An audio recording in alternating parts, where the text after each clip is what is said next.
الأغنياء اللي في مصر ملناش دعوة بيهم، بس واضح قوي.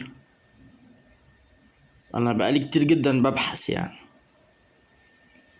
إن من كتر غناهم الفاحش،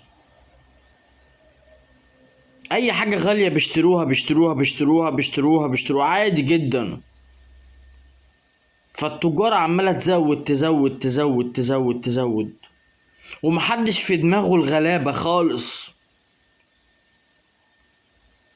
فواضح ان الازمة عندنا في مصر مش التجار الحرامية وبس، لا ده الناس الاغنياء كمان.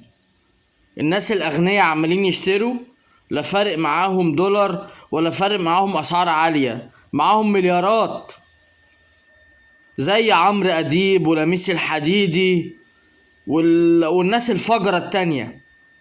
عمالين يشتروا والحياة في اللذيذ، مش فارق معاهم حاجة. والغلبان فين؟ مش عاملين له حساب، مع انهم بشر زينا بالظبط، وباذن الله هيموتوا افظع موتة.